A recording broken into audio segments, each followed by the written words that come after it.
Welcome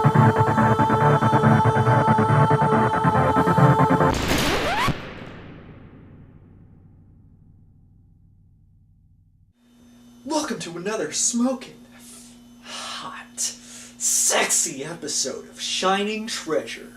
I'm your host, D, here to talk to you about that time of the year, not pertaining to womanly periods, but November! And you know what that means. Something about roasted birds, basted up the butthole. But other than that, it also somehow pertains to a racing game. Prepare yourself for me not trying to act like James Rolfe or Chris Morse, heaven forbid. But one steaming pile of addiction. Top Gear 2! Genesis version. The year was 1994, and a certain company known as Vic Takai decided that it would be a good idea to be a bunch of money-grubbing whores by porting over a beloved title from the Super Nintendo catalog of video games onto the Genesis. A racing title.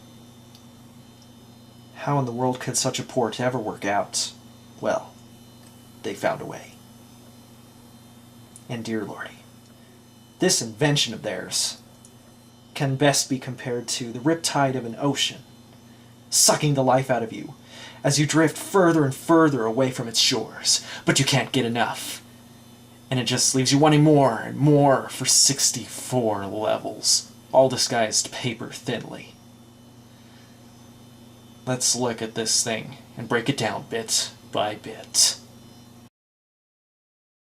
Taking a look at the front and the back of this box, this thing looks practically new. And look at the manual. Not a lot of scuffs or anything on it. I got this thing at the local DI one day, just right there in the collectibles bin. I can't honestly say the game's really that collectible, but at the price I got it, $3, in complete condition, who was I to argue with such a deal? Now you guys all remember the 90s, right? Everything was about attitude and being all extreme and radical and whatnot. Take a look at this manual. The instructions kick you off with some I am speak of too fast to believe, with the number 2 replacing actual words. Screw this. This is cheesy beyond belief. You want fast? You don't know fast until you plug in Top Gear 2. Take on the diabolical Sega Genesis. What the hell? Is this your work, Vic Takai? Or jack in with a pal for the screaming ist, twisting ist, shift happens ist, ride of your life. Good gravy, I'll stop there. But we're not through yet. Going not a page further, we come across a depiction of a Model 2 Genesis connected to 2, count them, 2 arcade pads. The 6-button variety. Arcade pads that I just happen to use myself. But here's the thing about that. Looking at the controller keys, there's no X, Y, or Z button listed. Not even a mode button. If there are none of those buttons, then a 6-button pad is not needed. Why is it showing that? Ah, hello there, Joseph. Are you looking at porn again? What do you mean by that, sir? I would never do something like that. Not in such a promiscuously honest place such as this. And I'm not just tossing the word promiscuously out. Great. Well, glad to hear it. How would you feel about writing the instruction manual to our latest port job to the Sega Genesis, Top Gear 2? Oh, but sir, I don't think I'm qualified. I'm just an intern working here. Nonsense. People unsuited to the task are the perfect people for this job. All you have to do is write a couple of snarky catchphrases and some really stupid descriptions under some pictures. But just remember for the rule of cool, to talk about the 6-button arcade pad instead of the normal 3-button controller for the Genesis, because we don't have a steering wheel, and we want to seem cool. You don't have a steering wheel for a racing game? Absolutely. You know, even though we're trying to give this thing top billing as a mixture of simulation racing and arcade racing, we don't have a steering wheel add-on. Because it's an early development technology, and because we suck at developing it. So just talk about that 6-button pad, because it's cool!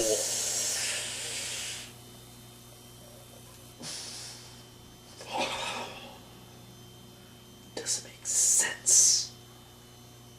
And if that already made little sense, as was, the Getting Started page in the instruction manual will make you want to kill whoever wrote it, who must have been a combination of brain dead and retarded at the same time.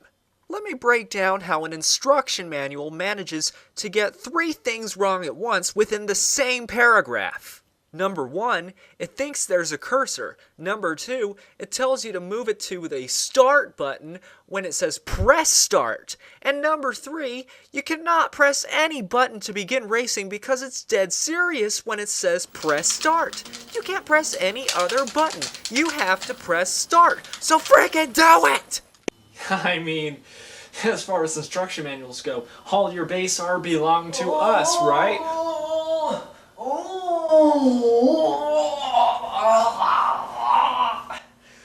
Oh my gosh! It's incessant rambling! I'm going to kill him! I'm going to kill him hardcore as soon as I get out of here! Taking a crap inexplicably while my pants are on! I'm wearing this ridiculous getup! 'Cause it's so cool, man! Oh, as soon as I get out of here, I think I've got ghosts in this house.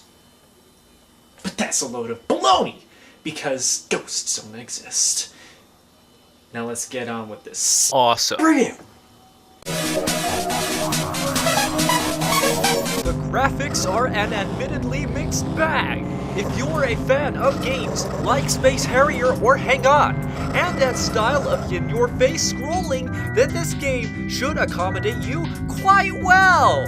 Other than this, and the marvel to see that the Genesis is apparently handling it without some evident and weird cartridge, this is again more proof in the Genesis world that very good things could be made with decent software tricks, even on inferior hardware. Other than my praise of the fluidity, what you see in the first few levels is what you will see again and again for 64 levels, until it all becomes pretty samey. You can save your progress anyway with the password system, but make sure you can make it for 4 levels before calling it quits. Like any real race, this does become a strange test of endurance, as if you are playing the Gran Turismo Championships. Unfortunately, seeing as this isn't Gran Turismo, I can maybe personally recommend this with a second player. But if you do that, then the game will essentially run 2 games of itself on the top and bottom like old games like Sonic 2. It will become Slowdown City, and you will probably both shy away from ever touching it again. The backgrounds, being the only things differentiating themselves almost every level, are the only bit of eye candy you can expect will change for most of the 64 stages. Sadly, a lot of it gets disguised by fog, or snow, or nighttime, while still parading around like it's some kind of new level. Newsflash! If it weren't for the roads, we'd never tell the difference between Geneva, Zurich, and New York! And that's only an example of what's to come after reading another online review myself, I can definitely agree that the Genesis was far from pushed to the limits of its true potential. With the haphazard way it wants to handle two-player mode, however, I can probably understand why. The music is downgraded from the original SNES hardware, consisting of catchy, uplifting racing tunes of the techno-bass variety. As a port, the music is pleasant on the ears, if not lower quality. One of the strange hiccups in how Gremlin ported the game is how the music will only play in the menus and not while you race. I presume that this is because not even the SNES could handle its own music while sound effects played. If the Genesis has to concentrate sound effects on how all the engine things should sound like, using an FM synthesis chip, it probably had no chance of intermixing the music on it. That's not to say SNES didn't still try to do that anyway, while engine and screech noises cancelled out the lead instruments, for the decision of leaving music in the menus instead of the races, but still allowing you the option of choosing whether or not to hear the music instead of the sounds. I am quite alright with it.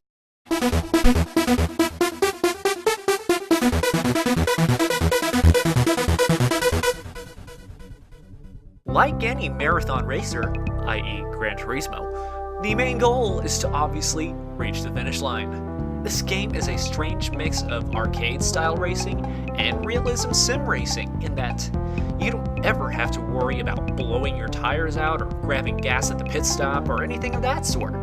To add more spice on top of that, your driver's a smartass who likes to shout out-of-style 90s phrases pertaining somehow to the racing. And hell, you've also got a limited amount of nitros, which inexplicably defy the laws of physics and make your car seemingly handle better on turns, besides speeding it up tremendously. Well, gotta make a turn here and head to the grocery store. Don't even know why I'm announcing this to you, you're half asleep. Oh, but with the construct of these roads, it's gonna be a pretty tight turn. Oh, Eric. Just hit the nitros. I just had those installed yesterday, you moron. Yeah, I don't even have a raceway behind my house. And I'm not one of those dipweeds that like to get arrested because they have an awesome rig. So, I don't even know why I installed NOS. But we'll die if I activate it. Hit the nitros! And just for some good measure, every race even takes place in some different country, in some different time of day, with adverse weather conditions that can affect your racing and potentially piss you off. Your main goal need only to place in each race within the top 10 racers, so as not to get disqualified, otherwise it's game over. If you are unfortunate enough to receive this, or are a person with a decent personal life and a limited amount of time with your game cartridge, well then you're flat out of luck, and I don't know what to tell you. I hope you saved a password or two somewhere. Just jot them down. It's not that hard. That's why they made those notes sections inside of instruction manuals. in completing every race comes some slightly extra playing incentive in the form of racing gear that you can buy. But in order to get the cash for it, you have to place obviously high up and obviously aiming for that first place. I might be wrong, but I think any cash flow you may collect is cut off starting with 7th place. As such, high stakes are on the line, especially in the snowy stages. And by God's name, the snow stages. This is where Top Gear 2 utterly fails as a real racing sim, because it's trying to be real. But Gran Turismo, this game is not. Because if this were Gran Turismo, the Terabad slip and slide action caused by the snow could be remedied by drifting. Sadly, seeing as this and Lotus Esprit and Outrun and whatever are technically the granddaddies of Granddaddy here didn't have the capability of such a mechanic. The in-game tires that you can purchase, unfortunately, do not have traction tires in the lineup. Being that there's only 64 levels of this junk you have to go through, at least there aren't too many snow levels. But if you want to gain any money on those stages, you better waste those nitros and haul ass, because chances are a lot lower that you'll be able to turn well on the curves. And on that note, let's talk about the damage system in this game. No matter how much damage you incur, your car will always look crystal clean with your driver still shouting out stupid comical phrases. The indicator's in the top left corner, and that's it. If this game had a pit stop, this tidbit I'll mention now could probably be ironed out.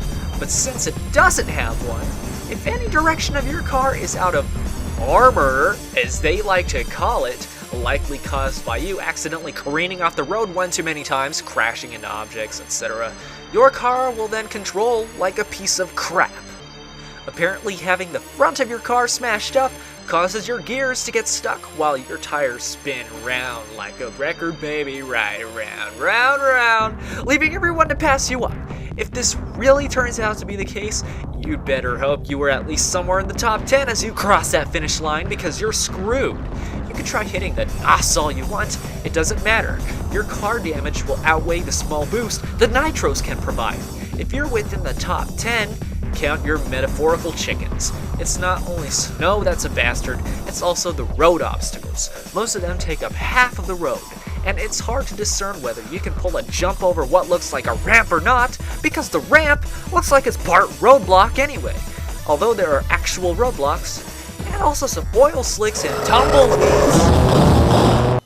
Could you just imagine getting pulled over by a police officer for driving too slow just after you had already got through shouting at a bunch of other idiot drivers who are driving too fast and will have their day someday anyway? Yeah, officer. No, I wasn't drunk. The front of my vehicle was just crashed beyond repair. Now, I didn't crash into anything per se, but there are some real nasty tumbleweeds around these parts. I mean, what the hell? Do they clog your engines or something? You're in a car! You have better luck trying to stuff cotton balls into the intake. I mean, what kind of car is this? The same kind of car from Terminator 2 that explodes from contact with a motorcycle? Wholesome! Aside from those things and, ultimately, repetitive levels, the game's not that bad. To elongate this review a little bit further, I would say something about the story, but being that it's a racing game, we all know what the story to that is. To be the very best! And that brings me to the final section of this. The endings. After 64 levels, you'd think you could have a treat for your eyes, at least for maybe just one sliver of a moment, before the credits roll on. Right? Right, damn it! We've reached the Americas, have traveled practically all over the world, and we've now finally met our moment in the spotlight. After battling numerous cars that hogged the road for countless millennia, snowy roads, fog, and limited visibility trick jumps.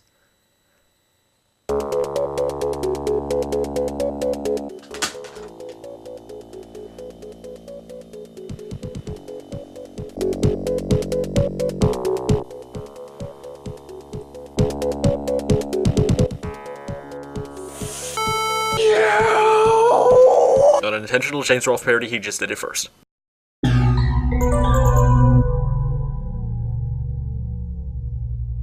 Alright, so I got off my high horse and I decided to attempt to follow what it said on screen for a little while. But then I just gave up and I went on YouTube. And sure, yeah, you might say that I'm just spoiling the ending for myself that way. Well, newsflash. With everything that this piece of junk cartridge has put me through for 64 levels, shouldn't that be enough? Well, apparently, Top Gear 2 doesn't think so. Or should I say, Gremlin! The people who ever put the real ending up on YouTube to this game are saints. What you're seeing now is championship footage taken by myself. That's what you have to play on to get the real ending to this game.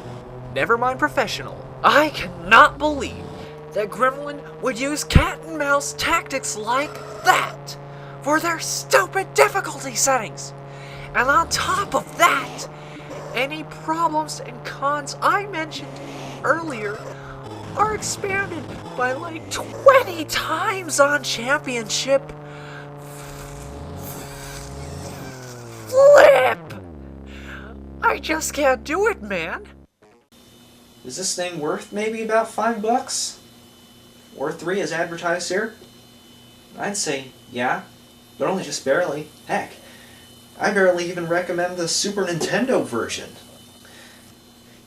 Recreated as a port on the Genesis using available but inferior technology, this does pretty alright.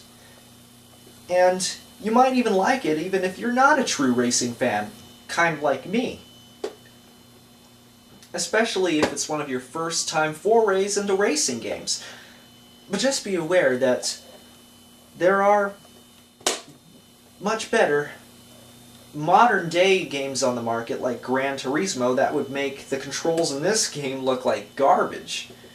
This has been another shining treasure review, and I'll see you all later.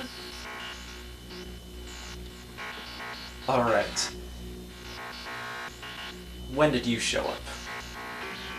Who are you? And why do you look like an evil, low-budget version of myself? Oh, come on. Evil first. Don't explain your lack of budget, nitwit. Oh, whoa. Sorry. Now, where was I? Well, I think I overheard you in one of the other rooms saying you wanted to kill me. Oh, yes, right. Well, tell you this then. Since you're corresponding so well, I can make your death swift and nearly painless. This sounds pretty good. Except for the nearly part. Well, let's face it, I mean, we can't all guarantee that offing ourselves is going to be painless. Give me a break. First of all, who are you anyways? And why won't the police be able to pick up the pieces if I just happen to call them on the phone? I am the figure of your nightmares. Ever since the day you dreamt of trying to rip off other online video game reviewers. A crappy title. And calling it a show? Shiny treasure. Were you seriously that desperate? Yes? Dear Lord, that is the worst title I have ever heard for such a legitimate effort. You still didn't give me a name. Make of a name what you will. You won't be around much longer to use it. Unknown hooded cloaked shadow wraith thing! Alright, that is it! I am going to carve your heart out slowly, then use the drained blood as shampoo the next time I have a shower, for my hair shall be awesome and red! You're insane! You could not have gotten my name more wrong. I am Uswalt, the undying spirit of video games that deserve no in-depth recognition. Top Gear 2. How could you like such a title as bland as this? Well, if you sat around during the review, you could at least see my opinion on it. And if you're going to do it at all, why the Genesis version when it's on the superior SNES? I don't have to explain this. I'm calling the police. I cannot be killed, you fool. I am not a physical being. Then how can you kill me? You don't have a gun or anything. That's true, but guns don't kill people. I do. How? Through cracktastic script writing. Oh, I see where this is going. Prepare. You want to know why I did it with Genesis? Then, because it just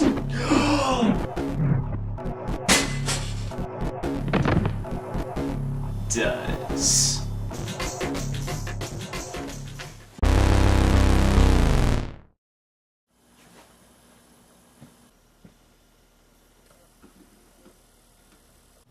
I initially wanted to use some lame martial arts stunt or something to do you in, but I needed material for future episodes.